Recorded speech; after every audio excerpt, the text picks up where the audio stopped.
out walking in the snow during the blizzard, and it's really windy out right now. Pretty cold, windy. My car is just buried. I don't know why this side doesn't have any snow piled up on it, but I was gonna try and jump in and go for a drive, but that's not happening. So the BRZ will have to sit out here in the snow.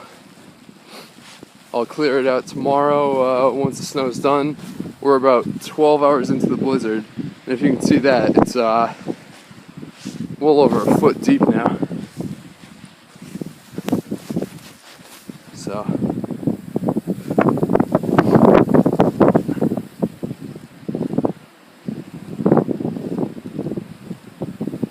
hopefully tomorrow some trip videos will come. Sorry about the wind, guys.